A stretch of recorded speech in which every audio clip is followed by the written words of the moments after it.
नमस्कार मित्रांनो. आज एक आपण अत्यंत महत्त्वाच्या विषयावर बोलणार आहोत. ते म्हणजे जागतिक महिला दिन.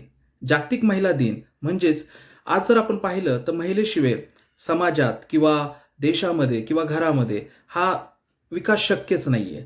आपल्या नात्यामध्ये जर आपण पाहिलं तर एक आई, बहीण, पत्नी, मुलगी यांचा खऱ्या अर्थाने आज आपल्या जीवनाला एक खरा अर्थ लागतो. महिला दिनाची 8 मार्च रोजी जर आपण पाहिलं की 8 मार्च रोजी महिला दिन हा साजरा केला जातो. त्यालाच इंटरनॅशनल वुमन डेज म्हटलं जातं. हा का साजरा केला जातो? कशासाठी केला जातो? हा कधी सुरुवात झाली? आणि आजच्या काळामध्ये त्याचं महत्त्व आहे का? हेच आपण ह्या व्हिडिओमध्ये पाहणार आहोत. म्हणून व्हिडिओ शेवटपर्यंत पहा. आज आपण पाहिलं 1908 सालामध्ये अमेरिकेमध्ये महिला दिनाची सुरुवात झाली. म्हणजे सुरुवात कशी झाली की कार्याला सुरुवात झाली. आज त्या ठिकाणी अमेरिकेमध्ये अनेक ठिकाणी एक समान हक्क नव्हता महिलांना. आज आपण पाहिलं की आपल्याही ठिकाणी महाराष्ट्र या ठिकाणी असो या भारत देशामध्ये सुद्धा एक इतिहास आहे आणि तोच इतिहास त्या ठिकाणी झालेला आहे. आज आपण फक्त इतिहास इंटरनॅशनल वुमन डेचा पाहता आहोत म्हणून आपण भारताबद्दल किंवा ह्या गोष्टीबद्दल बोलणार नाहीये. तर सर्वात महत्त्वाची गोष्ट आहे की अमेरिकेमध्ये महिलांना हा समान हक्क नव्हता. त्यांना मतदानाचा अधिकार नव्हता, त्यांना कामाच्या ठिकाणी समान वेतनाचा अधिकार नव्हता आणि ह्या गोष्टीचा विरोध करण्यासाठी न्यूयॉर्क शहरामध्ये 1908 सालामध्ये अनेक महिला रस्त्यावर उतरल्या आणि त्यांनी आंदोलन केलं. आणि त्या आंदोलनाचा परिणाम असा झाला की ज्या एक नेत्या होत्या, ज्या जर्मनीमध्ये त्यांनी एक क्लारा झिटलेन यांनी त्या नेत्यांनी तो एक प्रस्ताव मांडला 1910 सालामध्ये. आणि 1910 सालामध्ये त्यांनी एक म्हणजे इंटरनॅशनल वुमन डेज म्हणून साजरा करण्यासाठी महिलांना समान हक्क मिळवण्यासाठी त्यांनी तो प्रस्ताव मांडला. आणि तो प्रस्तावाचा परिणाम असा झाला की 1911 पासून महिला दिन काही देशांमध्ये साजरा होऊ लागला. नंतर युनायटेड किंगडम UN यांनी काय केलं, 1975 पासून हा अधिकृतपणे महिला दिन हा साजरा करण्यात आला. म्हणजे जागतिक महिला दिन म्हणून साजरा करण्यात आला.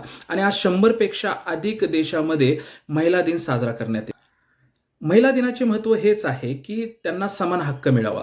शिक्षण, रोजगार असो या ज्या ठिकाणी त्यांचं काम आहे त्या ठिकाणी त्यांना एक समान हक्क मिळून त्यांना बरोबरीचा एक वाटा मिळावा. एवढंच नव्हे तर त्यांच्यावर अत्याचार थांबवले जावे आणि महिलांचा सन्मान वाढवला जावा. आज महिला प्रत्येक क्षेत्रामध्ये पुढे आहेत. प्रत्येक क्षेत्रामध्ये आज उदाहरण पाहिलं आपण, जर आपल्या भारत देशामध्ये जर 3 क्षेत्र जर निवडले, एक सायन्स असो, एक खेळ असो या राजकारण असो, याच्यामध्ये 3 नावं जर प्रामुख्याने घेतले तर कल्पना चावला हे एक अंतराळवीर होत्या, ज्या आज आपण पाहिलं की त्यांच्याबद्दल आपण बोललं जातं की ते कशा पद्धतीने तिथपर्यंत पोहोचलेले आहेत. कारण त्यांना तो समान हक्क मिळाला, भारत देशामध्ये तो समान हक्क मिळाला म्हणून ते करू शकले. दुसरं उदाहरण आहे जे खेळामध्ये आहे, मेरी कोम यांनी बॉक्सिंग क्षेत्रामध्ये एक आपलं कर्तृत्व दाखवलं, देशाचं नाव उंचवलं. त्यांनाही त्या क्षेत्रामध्ये तो समान हक्क मिळवला कारण त्यांना आपल्या भारत देशामध्ये आपल्या त्या ठिकाणी त्यांना तो समान हक्क मिळवून दिला. एवढंच नव्हे तर राजकारणामध्ये इंदिरा गांधी सारखं एक उच्च नाव आपल्याला पाहायला भेटतं की ज्यांनी राजकारणामध्ये एका उच्च पदावर, पंतप्रधान पदावर त्यांनी आपली काम केलेलं आहे. लक्षात ठेवा. म्हणूनच आज आपण पाहतो की असे काही प्रेरणादायी उदाहरण आपल्यासाठी आहेत. म्हणून खऱ्या अर्थाने महिला दिनाचे जर शुभेच्छा द्यायच्या असेल तर एवढंच नाही की तुम्ही फक्त त्याची आठवण करावी. आज मी सर्व लोकांना एकच विनंती करू इच्छितो, जर तुम्ही महिला दिनाची शुभेच्छा देत आहात तर फक्त आपल्या घरातल्या, आपल्या कुटुंबातल्या किंवा आपल्या ओळखीच्या लोकांचा, महिलांचा आदर करू नका. इथल्या देशातल्या प्रत्येक जगातल्या प्रत्येक महिला या आदरयुक्त आहे. मी पहिलं गोष्ट, समांतर आपण हक्क देत आहोत पण आदरयुक्त आहे. आज ज्या पद्धतीने महाराष्ट्र सरकारने आपल्या महिलांचा आदर केलेला आहे, वेगवेगळ्या राज्यामध्ये सुद्धा महिलांचा आदर केला जात आहे. जसं लाडकी बहीण योजना असो या वेगवेगळ्या माध्यमातून असो, वेगवेगळ्या गोष्टीतून त्यांचा एक सन्मान दिलेला आहे. म्हणूनच आपण सुद्धा एक नागरिक म्हणून आज तुम्ही जर शुभेच्छा देत आहात महिला दिनाच्या, तर एवढंच करू नका तर प्रत्येक व्यक्तीचा आदर करा, सन्मान करा. त्यांच्यावर होणाऱ्या अत्याचारासाठी आपण धावून गेलं पाहिजे